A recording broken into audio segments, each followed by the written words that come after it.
Tabitha, what are constituents? Aren't they like the people in districts? If you're trying to please them, that's who you're like. That's who you represent, right? That's who you're. The people who voted for you or not. I mean, it's still the people in your district. They are your constituents. So, how do members of Congress vote? How do senators vote? And there are quite a few influences. We had 3 different views. Organizational view means that they're going to vote based on what? Their party, their organization, maybe the Congressional Black Caucus or something like that. But it's going to be based on their organization. Then we have the what view, if they're voting based on their constituents' wants. Representational, where they're hoping to seek re-election by doing what they want. Then you also have ideology, the attitudinal. Now, party leaders, right? Trying to do what the party wants. Who is in charge of trying to make sure the party is voting how they're supposed to? The whip. So right now, one of the biggest things that's happening in the Senate with the whip is the Senate has the ability to confirm the presidential appointments, right? Betsy DeVos right now. The Republican whip in the Senate is probably having a headache right now because trying to figure out if they're actually going to get to 50 is going to be pretty difficult.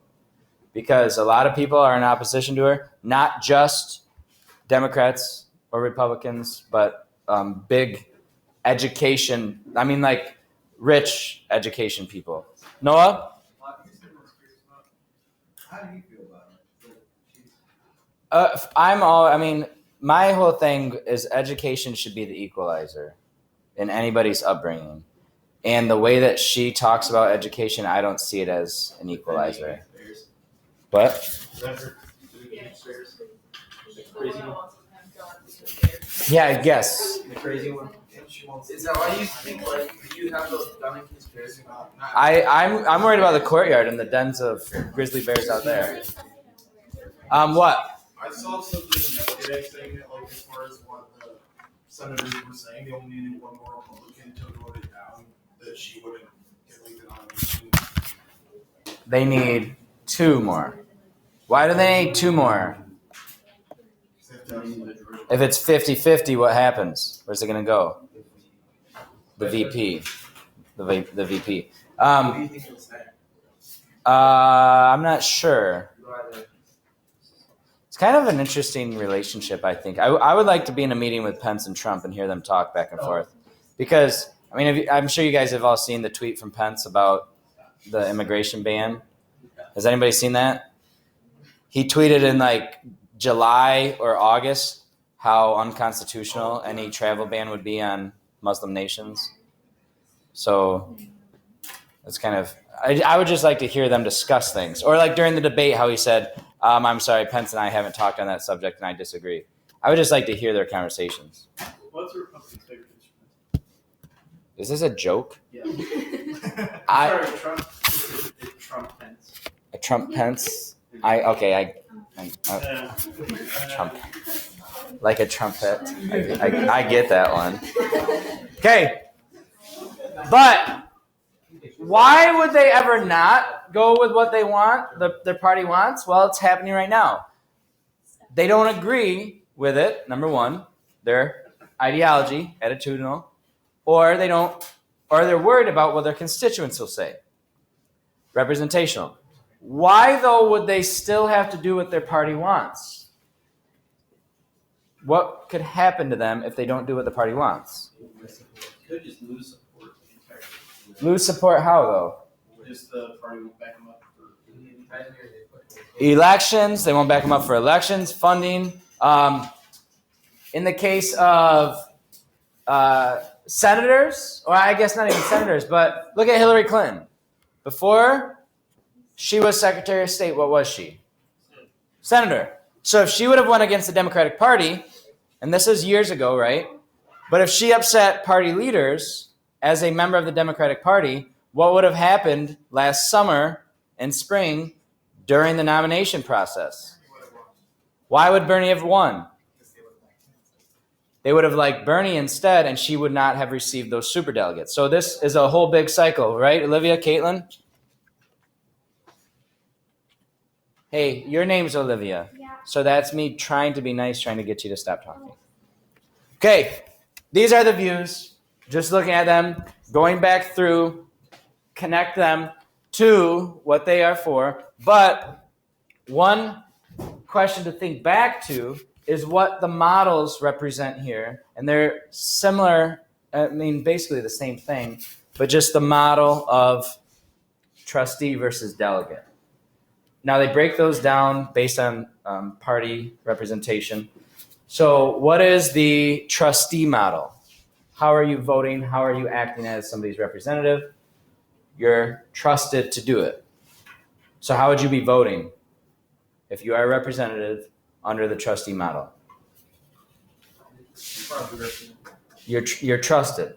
You get to make the decision. They trust you. If you are the delegate model, you are voting as a delegate of your people.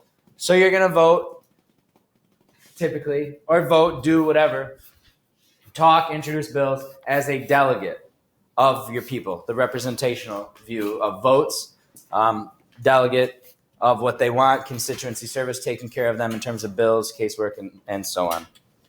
So the other piece outside of government, though, we cannot forget about interest groups and lobbyists. Why do they love lobbyists so much? Information. And think of what I talked about with committees, personal staff. They have so many different people that they can go talk to. Try to get a representative or senator to vote a certain way. And there are always going to be multiple sides to it. So right now, and what I was saying when Noah, you asked about like the education thing, there are a lot of big charter schools, which is one of DeVos's promotions. A lot of big charter school CEOs that are speaking out against her too. So it's not just a charter school issue.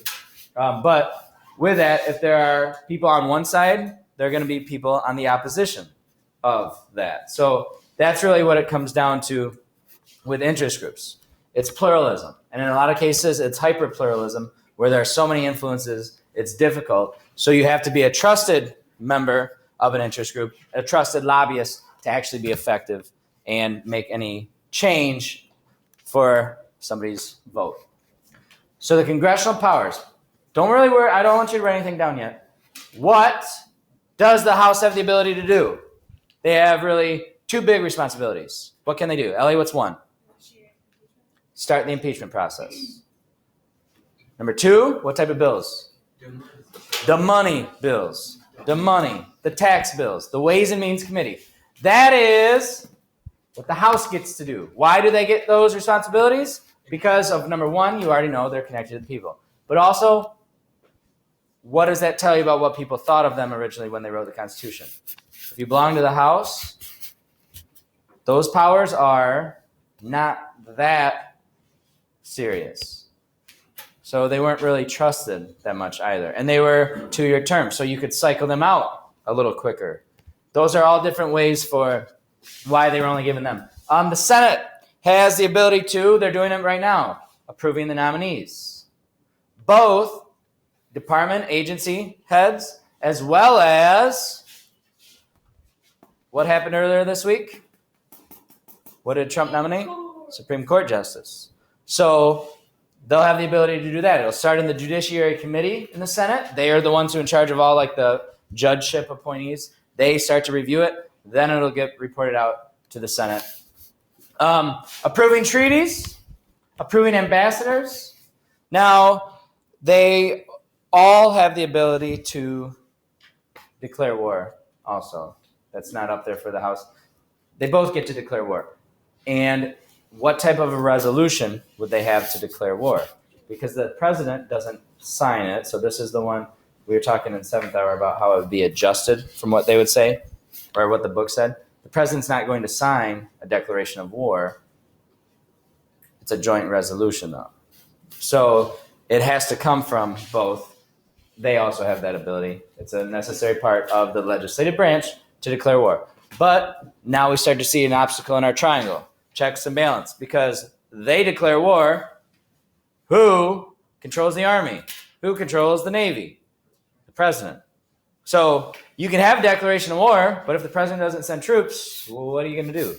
So there are the checks and balances starting to come in. Now then also everything else, right? The implied powers. These are clearly stated. And then on the next page, next slide, there are going to be a lot more. They are clearly given to Congress. Those are broken down by chamber, but it is clear in the Constitution. Then you throw in all these implied powers. So implied powers, something like creating a national bank or regulating healthcare. When was healthcare ever alluded to in the Constitution? Never.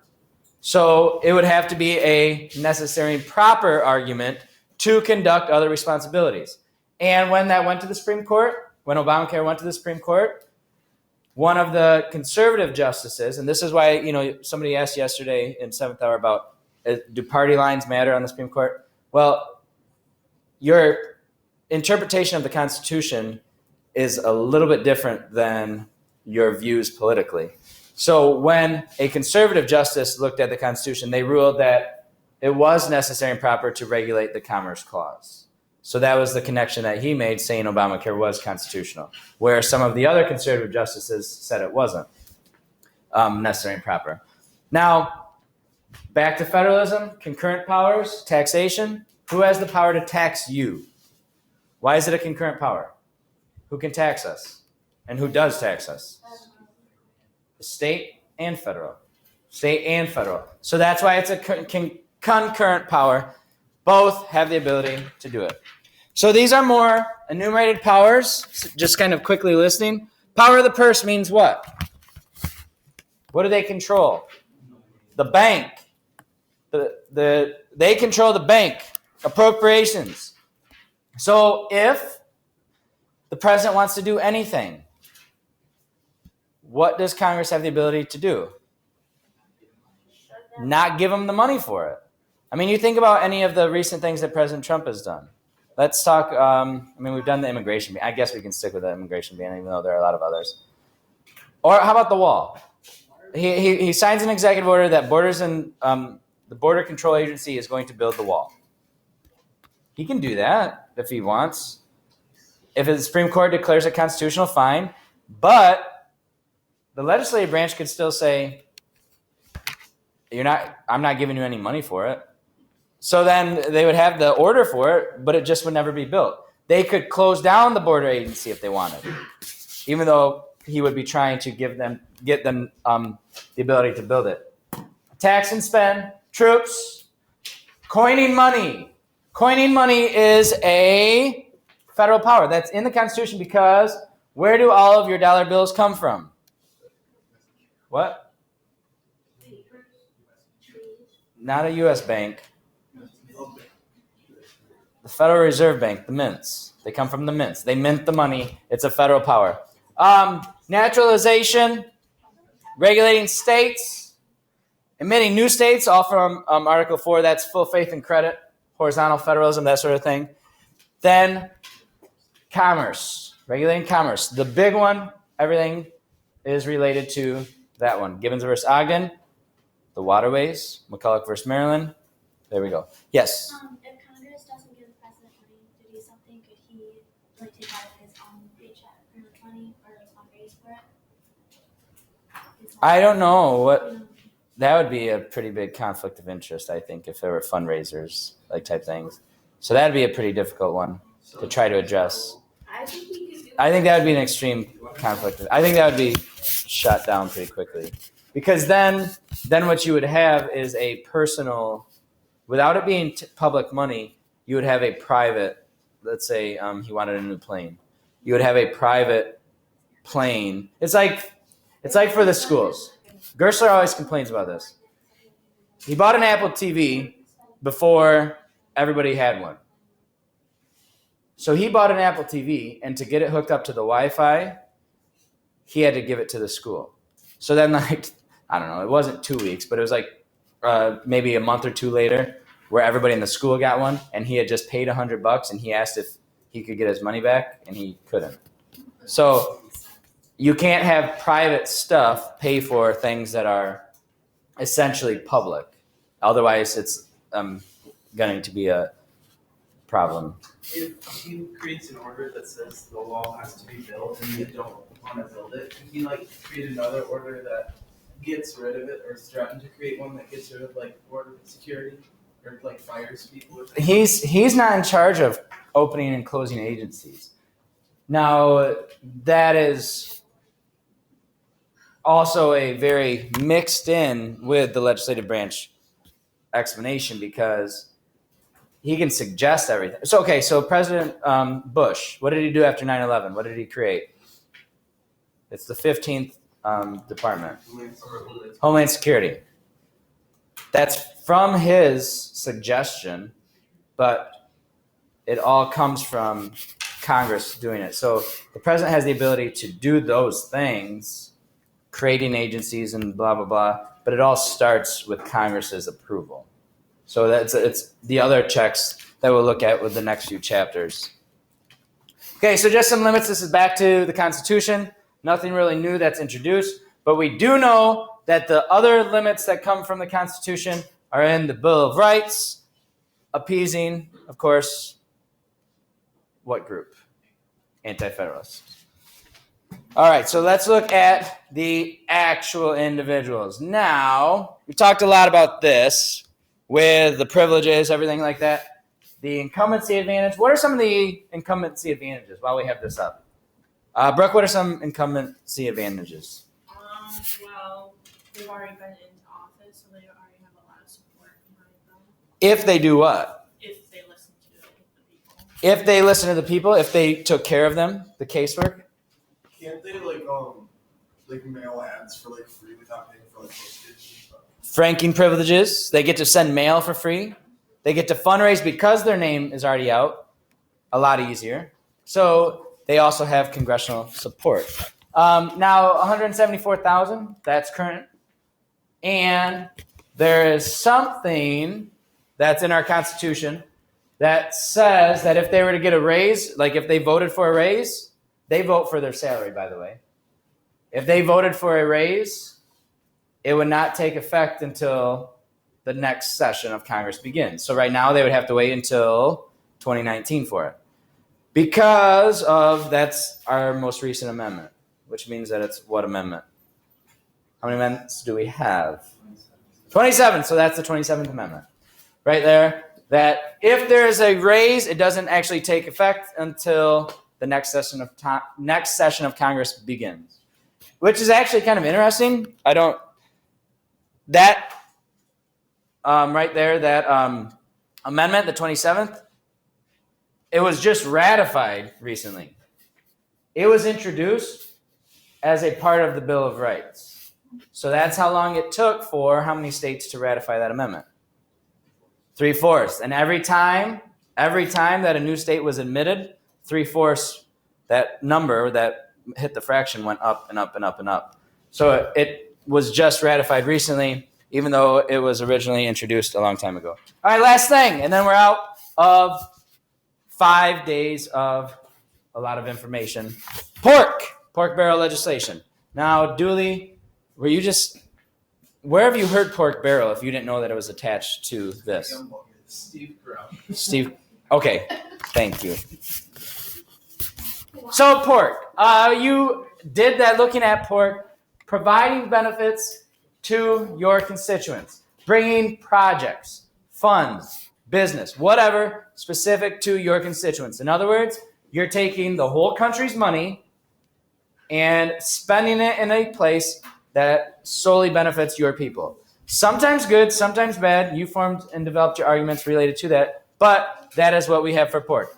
And often, pork can be an earmark, which means that it is added at the very end. But it also could just be a set bill.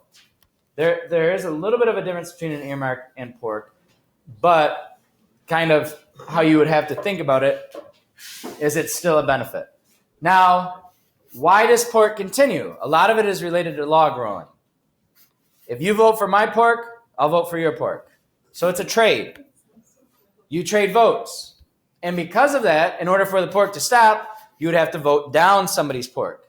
And by voting down somebody's pork, The next time your pork is up, they're going to vote your pork down. So then you're stuck with side pork, or I was looking for Charles to say beef. But that's still pork, though. It's actually it's all from the same animal, the same magical animal that also has bacon, which is supposedly going to be in a shortage soon. There's also turkey bacon as well. And the Christmas tree bill. Now, thinking about how legislation works, why would a Christmas bill ever be successful? What would be happening? What?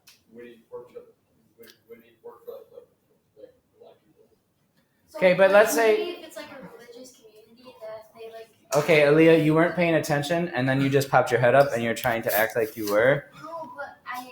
A Christmas tree bill is like an analogy. It's not a literal Christmas tree related to the holiday season.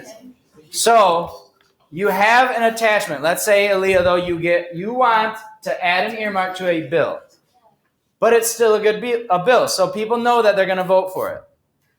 Then, let's say Damien raises his hand, wants to add another earmark, completely different. Okay, we still like the original bill. And now we have two people who are also getting pork out of it. So then he adds a little bit more. And then she adds a little bit more. And then before you know it, there are a lot of pork pieces, a lot of pork earmarks on one bill. And because they want the original one to pass, it just keeps getting bigger, bigger, bigger, bigger, bigger. Balloons out at the bottom. And we have a Christmas tree bill with a whole lot of additional riders attached to it. It is a Christmas